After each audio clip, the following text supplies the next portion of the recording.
My sister canceled my scholarship out of jealousy, so I took her job, wedding, and future down in one move. It wasn't obvious at first. The betrayal came quietly, cloaked in the softness of a congratulatory hug, the kind that's warm on the outside but dead in the core. I remember the day the letter arrived. Thick ivory envelope, golden crest, full-ride scholarship stamped across the top like a coronation. It was everything I had clawed for, night after night, studying in corners of the house where her laughter echoed while she scrolled through gossip feeds. I earned that scholarship with blood in my veins and iron in my will. She knew that. She also knew what it meant. I would be leaving, succeeding, stepping out from under the shadow she had spent years stretching wide over our family. She came into my room with tears in her eyes, hugged me so tight my ribs ached, and told me she was proud, that I deserved it, that I had earned it. I believed her. Foolishly. I let her touch my letters. I left my documents on my desk, trusted that she wouldn't cross a line that sacred. 2 weeks later, everything collapsed. An email came at 2:17 a.m. I read it once, then again, and then once more, slower. The scholarship had been declined. Your application was rescinded at your request, it said. I blinked at the words like they'd rearranged themselves into something sane. I called the university. They confirmed the cancellation. Said I had sent an official letter with my signature and ID copy. They even had a call log with a voice that matched my profile. It was her. She mimicked my voice, forged my signature, used the same ID photo I had stored on our shared computer, and undid 4 years of grinding work in a single maneuver. I told our parents. I begged them to believe me. But they looked at me like I was cracking under pressure. Said maybe I misunderstood the application. Maybe I forgot to complete something important. Maybe I wasn't ready for that kind of future. She stood there, hands clasped in front of her, tears streaming down her cheeks, murmuring that she didn't know what happened, but she was so sorry. Everyone believed her. Everyone but me. I didn't scream. I didn't cry. Not in front of her. I went silent, and I started watching. She celebrated quietly. I saw it in the way she walked into rooms a little taller, how her phone never left her side, how her smug little glances turned fleeting when I looked her in the eye. She was careful but not clever. She had gotten what she wanted, my dreams dismantled, my momentum shattered, and me, stuck at home like an afterthought. But what she didn't consider was the long game. The patience I had bred in the silence of those late nights, studying formulas while she watched reality TV. She underestimated the girl she sabotaged, so I started digging. She was engaged to Nathan, tall, polite, groomed like a man born into money. His father ran a mid-sized tech consulting firm, and her upcoming job, starting just 3 months before their wedding, was set to slot her into the company's HR division. It was a direct handout, a position she did not earn, but she had sold herself to Nathan's family as the perfect candidate. Ambitious, sharp, organized. She had even graduated early from college, according to her resume. Except she hadn't. She dropped out after 1 semester. I knew that. But Nathan didn't. His parents didn't. And the company didn't. I made a plan. Not with rage, not with fire, but with ice. I built it slow, every piece slotted into place so perfectly that when the collapse came, it would feel like fate. First, I created a fake profile. Nothing flashy, just someone who appeared to be another applicant trying to verify employment for her. I emailed the company HR, asked for her credentials to confirm them for a background verification. I watched. 2 days later, I received a politely worded email from the company saying they could not confirm educational records but that they would follow up internally. That was the crack. Next, I waited until I saw her phone unlocked. She'd left it on the kitchen counter. 10 seconds was enough. I forwarded a copy of her resume to myself, then deleted the evidence from her sent folder. The resume listed honors she never earned, internships she fabricated, and references that didn't exist. I compiled them, verified none of them checked out, then prepared my final move. But I wasn't done. Because there was something else. Something darker. I noticed how she clutched her phone when Nathan walked in, how she always excused herself to the bathroom mid-conversation, how her smile froze whenever he mentioned his best friend, Daniel. I started watching her phone behavior, screenshots, patterns. Then, I created a secondary email account and posed as a stranger who, accidentally, received intimate texts meant for someone else. I sent them to Nathan. 2 nights later, I saw his car peel out from in front of our house, tires screeching, her calls going straight to voicemail. She cried for real that time. Screamed. Shattered her mocktail glass against the wall. Our parents were stunned. She said it was a misunderstanding, that Nathan was overreacting. She never knew I was the one who had found the messages. Dozens of them. Late-night conversations between her and Daniel, photos, secret meetups, locations and times, all carefully arranged in a folder that now sat on a thumb drive hidden in my drawer. Nathan's family cut her off the same week. The job offer was rescinded, quietly, without public spectacle. They told her it was a result of inconsistencies in application materials. No lawsuit, just silence. A cold corporate washout. She tried to salvage it, begged, sent emails, made calls. But doors that slam shut under quiet disgrace rarely open again. One move, everything gone. And I never even looked at her when it happened. She came into my room that night, eyes red, face puffy, makeup smeared like a mask melting off a performer after the show ends. She asked if I had heard what happened. I told her no. She said she had been betrayed, that someone was out to ruin her life. I nodded, asked her what she would do now. She said she didn't know. I said nothing. She stood there for a while, waiting for some comfort, a hand on her shoulder, a word of kindness. But I had none left to give. She had burned all of it when she pretended to be me and erased my future. So I watched her, silently, as she wilted, her fake life shredded down to truth. No wedding, no job, no path forward, and I had said nothing, not once. Because the best revenge isn't loud. It doesn't throw punches or scream in doorways. It slips in through cracks, waits patiently in silence, then takes everything, all at once. The silence didn't lift for days. Our house, normally loud with her curated laughter and my parents' forced optimism, turned into a space of muted tension. She barely left her room, only emerging with swollen eyes and tangled hair when absolutely necessary. My mother assumed she was grieving the lost engagement. My father muttered something about young people moving too fast, but neither of them asked the right questions. No one wondered why everything had unraveled all at once. Why Nathan's parents, so warm before, now cut off all communication, like she was a threat rather than a disappointment.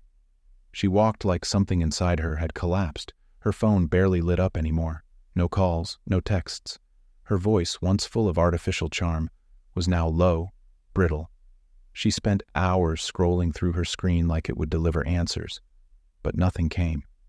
She had been erased, cleanly, without a trace, and still didn't know who had pulled the string.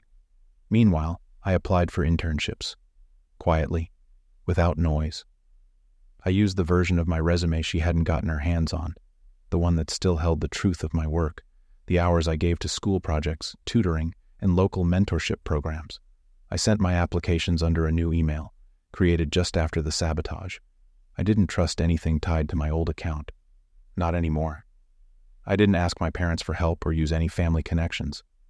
I wanted to build something real, something untouched by her reach. 2 weeks later, I got an offer. A paid internship at a startup firm connected with Nathan's extended business network. They didn't mention her, didn't ask about her. But I recognized one of the board members from a dinner party she dragged me 2 years ago. I accepted the position and didn't say a word to anyone. On my first day, I dressed simple, black slacks, a gray blouse, and no makeup. I wasn't there to impress. I was there to work, and to be seen by the right people. Within days, I was assigned to assist in administrative operations, drafting internal reports, and attending strategy meetings. They liked how I listened, how I didn't speak unless I had something useful to say. My boss, a woman who clearly didn't care for fluff or excuses, began handing me more responsibility. She didn't mention my sister either, but I caught the way her eyes lingered on my name tag, just a beat too long. Weeks passed. My sister didn't ask where I went each morning. She pretended not to notice, but she did. I saw her watching from the window as I left, same time every day, clean and focused. She didn't ask because she was scared of the answer. Somewhere inside she had begun to suspect, but she didn't have the nerve to confront it. Her decline wasn't dramatic. It was slower, more pathetic. She started sending out resumes again, this time truthful ones that reflected her actual, unfinished education and her retail job from 2 summers ago. But the responses were few, and the ones she got weren't flattering. I overheard one recruiter on speakerphone ask her why she had lied about her degree previously. She tried to stammer through an excuse, something about a clerical mistake. They didn't buy it. She stopped applying after a month. Instead, she turned to damage control. She met up with Daniel in secret. She thought I wouldn't notice, but I saw her leaving the house late at night in sweatpants and a hoodie, hair tucked into a beanie. She returned 2 hours later, smelling like his cologne. She wasn't in love with him. He was just the last leftover piece of the life she had tried to build, and she was clinging to it like a rotting branch. At work, I met Nathan's cousin, Eliza. She was smart, sharper than most people in the room. She ran logistics for the company's expansion team and had a reputation for being impossible to impress. But she liked me. Not because I tried, but because I didn't. I just did my job, met every deadline, and made sure my numbers were tight. One day after a meeting, she asked if we'd met before. I said no. She squinted, tilted her head, then smiled slowly. "You're her sister," she said flatly. I didn't react, just nodded. She didn't say anything after that. She walked away like it wasn't news worth holding on to. But 2 days later, she brought me into a closed-door meeting about a new project with international investors. She gave me a speaking role. I knew then that my silence was working. My name was slowly being reclaimed, not by force, but through precision. At home, my sister crumbled a little more each week. She dyed her hair a shade darker, tried to change her look, started posting motivational quotes online about rebirth and growth. But no one was paying attention. Her followers dropped. Her friends, the ones she flaunted like accessories, stopped inviting her out. They were too connected to Nathan's circle to take her side without consequence. In their world, social trust was everything, and she'd lost all of it. Our parents noticed her shift but misread it. They thought she was just going through a bad breakup. My mother tried to suggest therapy. My father told her to focus on rebuilding her confidence. No one ever mentioned the job, or the resume, or the real reason Nathan vanished like he'd never proposed at all. They were desperate to maintain the illusion that we were still a normal family. I let them have it. Let them pretend. But I kept moving. By month 4 at the internship, I was promoted to a full-time assistant analyst. Eliza pushed for it, said I delivered under pressure and knew how to read the room. I thanked her. She looked me in the eye and said, "Unlike your sister, you don't sell what you don't have." I never brought up my sister. I didn't need to. Her ghost followed me into every office I entered. Not because of anything I said, but because of everything she left behind: scorched contacts, bitter silences, and burned bridges. I just walked over the ashes. Eventually, she tried to talk to Nathan again. She showed up at his parents' house. They didn't let her pass the gate. A neighbor saw her standing there for 15 minutes before driving off. She came home that night and didn't speak a word to anyone. She didn't eat, didn't turn on the TV, just sat on the couch staring at the wall. I knew then that she understood. The moment had arrived where the weight of everything she lost finally landed in one blow. Not just the wedding, not just the job, but the reputation she'd built by stepping on others, lying cleanly through a smile, manipulating those closest to her like chess pieces. It was gone. Not loudly, not with a bang, just erased. Quietly, permanently, and all the while, I had never confronted her. Not once. The next morning, she tried to leave the house early, claimed she had an interview. I didn't say anything, just nodded. She was gone for 2 hours, then came back looking furious. Slammed the door. I checked online. She had applied to one of the partner companies connected to my department. I didn't need to do anything this time. They already knew her name. Her file had been flagged. She wasn't even considered. She paced the living room for half an hour, phone clenched in her hand like it was trying to slip away. Then she stopped, walked to my room, knocked once, stood in the doorway. "What did you do?" she asked. I didn't look up. I was working on a budget analysis for next quarter's investor review. "What the hell did you do to me?" she said again, voice shaking. I set my pen down, met her eyes. "You did it to yourself." She didn't move. Her mouth opened like she had a dozen things to say, but none of them fit. Her hands trembled. She looked thinner, older, like the performance mask she wore for years had finally peeled off, leaving just raw skin beneath. "You ruined everything," she whispered. I shrugged. "No, I just stopped helping you lie." And that was the truth. She built her house on forged documents and stolen credit. All I did was remove the curtains. She walked away. That was the last real conversation we had. She still lives at home. I moved out 2 months later, into a small apartment 15 minutes from the office. It isn't fancy, but it's mine. And when I come home, I don't see lies. I don't hear her laugh echoing down the hallway like a threat. I don't have to protect anything from her anymore. She stays inside most days, scrolling, waiting. But the calls don't come. The invitations are gone. And she knows, deep in whatever part of her still hopes, that I was the one who brought it all down. But she'll never say it, because if she admits it, then she has to admit that she lost. Completely. Without defense. Without a single scream or warning. And I'm not done yet. By the time summer arrived, she was a shadow inside our house. Not loud, not sobbing, not even faking smiles anymore. Just there, silent, eyes dull, moving like a guest overstaying her welcome in her own life. She stopped pretending to look for work.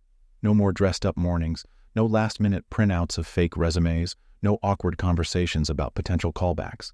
She sat on the couch most days, scrolling endlessly through job boards she never applied to, replaying the same cycle of regret in her head.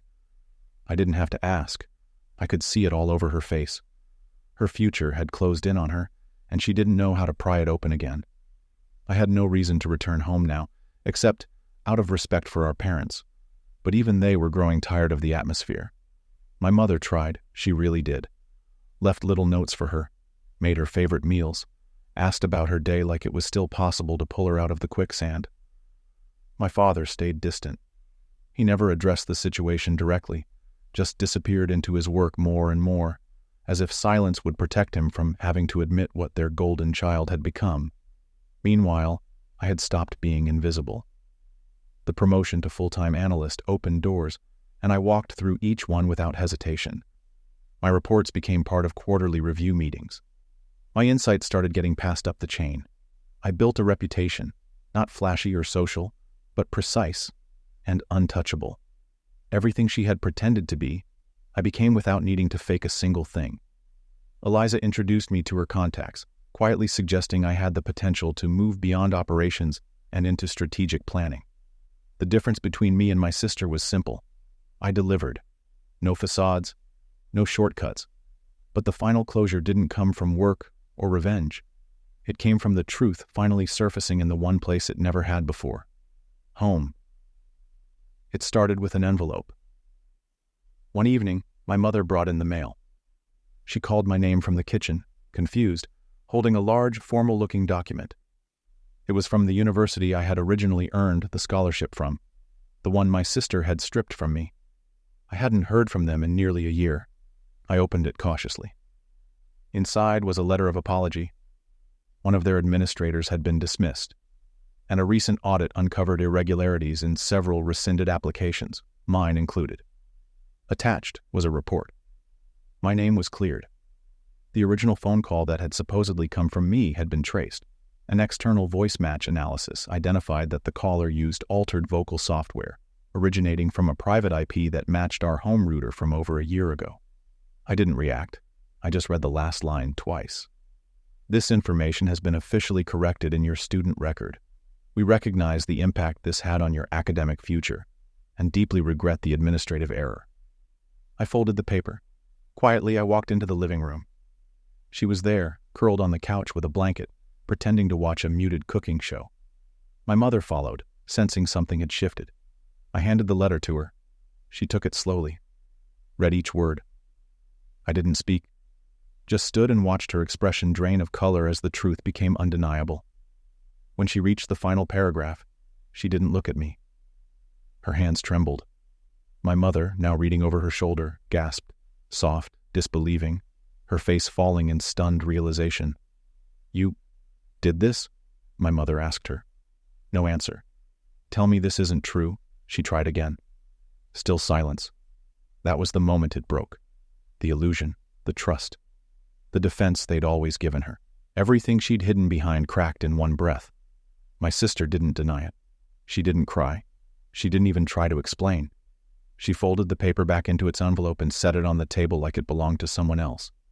Then she stood up, walked past both of us, and locked herself in her room. I didn't gloat. I didn't throw her betrayal in her face. I didn't need to. The silence said more than any shouting ever could. That night, my mother knocked on my door. She apologized. Not with a long speech or tears, just a single sentence. "We should have believed you." I nodded. That was enough. The following week, I was invited to a networking event hosted by the firm. A few major investors would be there. Eliza told me to prepare a short talk on team analytics. Nothing flashy, just a rundown of how I had improved efficiency in 3 departments. I spent 2 days refining the data, kept the visuals sharp, clean. When the night arrived, I stood before a room full of professionals who had no idea who I used to be, the girl with a future ripped away in one forged phone call. I spoke clearly, no nerves, no stutters, just facts and results. Afterward, one of the senior partners approached me. He offered me a permanent strategic role, a hybrid position that involved travel, project oversight, and a clear path toward leadership. I accepted. When I got home, I didn't share the news. I just packed. I moved into a place closer to headquarters, a high-rise, modest but modern, with a clean view of the skyline. It was paid for with my own income. No favors, no guilt. 2 months passed without a word from her. Then, one afternoon, she showed up at the office. Not inside, just standing across the street from the building, arms folded, watching. She saw me through the glass doors. I didn't wave. I didn't acknowledge her. She didn't come inside. Later that night, she sent a message, the first one in over a year. "I'm sorry, I was wrong. I don't expect forgiveness." I didn't respond. Some things aren't about forgiveness. They're about understanding the weight of your own choices and accepting that not everyone owes you a second chance.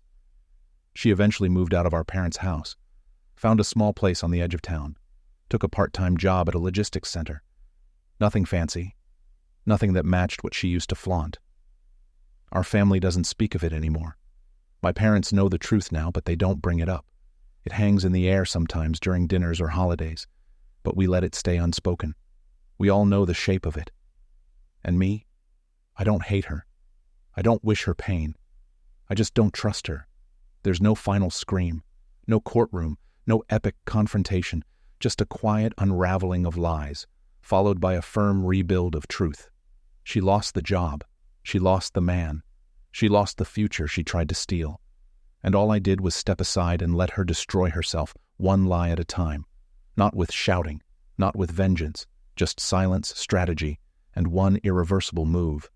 And that was the end of it.